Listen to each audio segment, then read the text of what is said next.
Hi there, it's John here from itsmorethanjustgaming.com and welcome to another one of my videos. Today I'm going to be previewing a game that's coming to Kickstarter in the near future called Forest of Fate. It is a card-based adventure-style game that draws inspiration from various choose-your-own-adventure-style books from, well, actually, I guess the 80s and 90s, sort of like Steve Jackson, Ian Livingstone, and the Lone Wolf Kai adventures. The idea is that each player takes on the role of an adventurer who is returning home after an adventure, and you have to basically get home through the Forest of Fate. The forest has a winding path through it that is made up of cards that are all played face down. Each card has an encounter on it. Each encounter has 4 different types of skill checks that you can actually try to solve the encounter. There are 6 skills in total: force, wits, guile, speed, care, and style. Each character that you can play, so I'm going to be doing a very short playtest on camera with the Thief and the Sorcerer, which is 2 of the characters. The Thief has speed, style, guile, and care. The Sorcerer has style, guile, wits, and care, so actually neither one of them have force, now that I think about it. Never mind. What can possibly go wrong? So long as you have a matching skill on your character sheet, you can try the check. There is no turn order as such. It's a completely co-op game. Players can in fact choose who does the encounter. However, once you do that, you're locked into it, because what happens is when you choose the encounter, you name what skill you're going to use, and the encounter card will tell you what entry in the adventure book that you actually visit, similar to in style to Choose Your Own Adventure. You know, take the left path, go to page 472, take the right path, go to page 112, and if you go to page 112, that's when you get ambushed by 17 goblins and you get murdered. It's that style of adventure game, so you actually advance through the forest. Depending on how hard you want the game, there are more tiles in the forest. You start off with some equipment or an artifact, depending on the quest that you've just completed. So basically you're taking your loot home. And if you get to the finishing post and survive, then great. And actually, to be honest, I think this would be quite funny to play at the end of a D&D campaign. Do a quick game of Forest of Fate to see if you get to the finishing post. If you get to the finishing post, then you can possibly try Red Dragon Inn, which is the D&D drinking game, which is also a lot of fun. No actual drinking's involved. Okay, so let's actually go through a couple of quick turns. I'm not going to do an entire game here, because I don't want to spoil it all. Okay, so here we have the Forest of Fate board set up, ready to play. We have here the storybook, which is just, in this case, because it's a print and play prototype, it's just like 30 pages of A4 printed off. There are 900 entries in the storybook, which is actually significantly more than any Choose Your Own Adventure. But as I started to work out the rules, it makes sense that there are quite so many, but I'll get to that in a second. There are cards that down here that tell you what the skills mean, so that you can actually make an educated guess as to what skill is the best one. This card here is for the Sorcerer, who has the special ability Arcane Ritual, which allows him or her, I should say, to revive a fallen friend. And this one here is the Thief, who can steal stuff, who can search for loot. There is a deck of items, and the prototype came with 1 artifact. So the way the game starts is you flip over the quest, and you read out the flavour text. Blackwood Hold. The castle lies silent, torches extinguished. You look back over the narrow bridge and watch the last of the minions flee into the forest.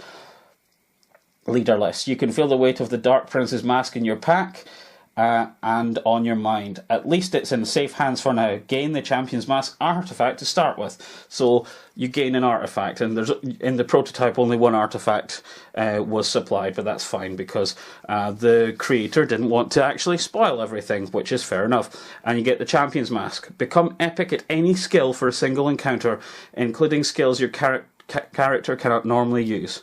Okay, so that's great. So what we do is we're going to flip forward the first encounter card, which is Don't Look Down. The ground drops away in front of you to reveal a deep gorge. The only crossing point is a narrow rope bridge. It looks like nobody has come this way for some time. So just zoom in on that card so that you get a good look at it. So Don't Look Down, that's what this card is.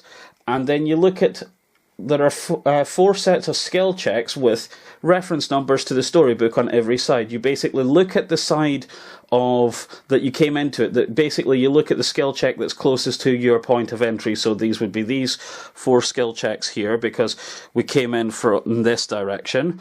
And we look at it, that symbol represents wits. This symbol here represents speed. This symbol represents care. And the last symbol represents force. So we basically choose someone who we think should actually try and do the skill check. Now, I think care is probably a good shout. So, and that's this one here. So who's good at care? The thief is good at care.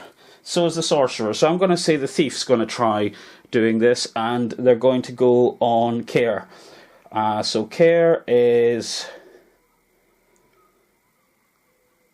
235. So we basically look at the storybook. So I'll just bring the storybook forward and we'll have a look at that. Okay, so going to entry 235, it looks like the splintered wood will hold your weight. Just. You take care to stand only on the most solid looking planks. So we then actually have to look at, those are the 4 options. Care skill is good. So we look at what it says for good, so that's 416. So we move the storybook on to entry 416. And I'll just do that off screen just now. So going ahead to part 416, all is well until you're nearly across when your bulk becomes too much for the old ropes. Snap! You hold on tightly and slam against the rough stones. Badly bruised, you climb the rest of the way. Lose 4 life points. Oh no! So, the way life points are tracked in this is quite a handy thing. You have a skill, in this case it's search for loot, that the thief has. And the thief card points to its maximum health. We move it down 4 hit points. And that's the first encounter. And it didn't go too well, unfortunately, for the thief. But that's the first encounter passed. And I believe that counts as failing the encounter, because we failed the encounter. And the other characters can take the long way round, in which case they actually suffer 1 damage. And then we would just move on to the next part. So now, with our sorcerer at 9 health and our rogue at 6 health, the next encounter is Poison Fog. And we're coming in from the Don't Look Down encounter in this direction, so we're looking at these 4 symbols. As you can see, depending on the way the board is set up, you can have any one from 16 different potential starting encounters on any of your encounter cards, and depending on your skill level you can have another 4 different encounters, which is quite interesting. So Poison Fog, an eerie silence comes over you. The only sound is squelching of your feet. It's not until you're hit by the acrid smell that you notice the stifling green cloud rising past your waist. Bypass using Scroll of Passage. So that's something I forgot to mention in the last one. There are items that you can actually find by completing various challenges, and they can bypass obstacles. In this case, you use a Scroll of Passage. Otherwise, you're using, well, let's see, that looks like, I think that's, again, that's Care, Speed, Guile, and Wits are the 4 potentials. Now, I'm not going to do this challenge here because I don't want to reveal too much about the game. I just wanted to give you an idea of it. However, If we now zoom back out onto the full board, you'll see that this is actually quite a short path from the quest beginning here to the finishing post here. There's 1, 2, 3, 4, 5, 6, 7, 8 encounters, which is easy mode for 2 players. Did badly in the first encounter, lost 4 health. Poison fog, no idea what the outcome is going to be there. We have to pick one of the entries in the storybook and find out what happens. We need to decide what is actually the best way. Is it best to run through, force our way through, or are we going to use our brains about it? And those are the choices you make.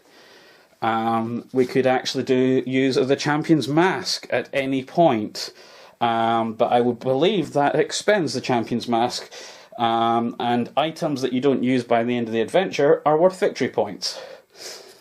But if you're actually looks like you're going to die, then maybe you want to use that.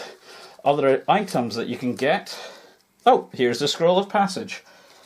There's a 4-legged friend. Beast repellent. That sounds like something from the 60s Batman. Bat beast repellent. It was bat shark repellent, as I recall. This would be handy. A healing potion. Standard thing in a dungeon that any wizard needs. That and a tank, of course, to stand in front of the danger. So that's a very quick look at Forest of Fate. Now, I only flipped over 2 of the tiles and did badly on one of them, but that was just to show you how the gameplay works. If a character is defeated, interestingly enough, they become a shade, which is a malevolent spirit within the forest, and they are actually trying to defeat the players. Their skills flip over to a shade power, and basically you have a little bit of a guessing game when you're a shade, when you predict what the players are doing. If you predict correctly, you get to activate your shade power, and you can try and defeat the other players. I think this is quite a cool game. With a short game probably lasting maybe half an hour to 45 minutes, maybe a little bit longer, depending on how much discussion the players want to do. It seems to be that if you actually just read the flavor text and just make a judgment based on your skills, like you would in a role-playing game, if you make the correct judgment, then you're going to do pretty well. And if you judge poorly, like I did, then you're going to go slamming into a cliffside and get bruised and battered. Or choke on poison fog, as was probably going to happen. I can see this game having a lot of replayability and a lot of expandability. Now, when I got the prototype, there were only 12 encounters in total, I think it was, I counted. In the base game, there are actually 36. There were 2 quests supplied. I can't remember how many there are in the base game, but there are a lot more than that. I was supplied 4 characters, and there are actually 6. I would like to see this getting funded on Kickstarter. I'd like to see expansions in the future with more forest cards or different path cards. So expand it from Forest of Fate so that you've got to like Caverns of Fate or Mountains of Fate or Swamps of Fate or whatever. Or just Forest of Fate and just have it all in this Forest of Fate and just add new encounter cards, new item cards, new class cards, and a new storybooks. There's a lot of replayability here, and there's, like I say, a lot of expandability, and I like that in a game because if I'm buying a game, I actually like the idea that I can actually play it a lot and it always be different. So yeah, those are my initial thoughts on Forest of Fate. If you were at all interested in this, I will put the link to their website and social media in the video description. There will also be a link to the blog page where I'll have some photographs of some of the cards, a few more of my thoughts when I write up this particular article.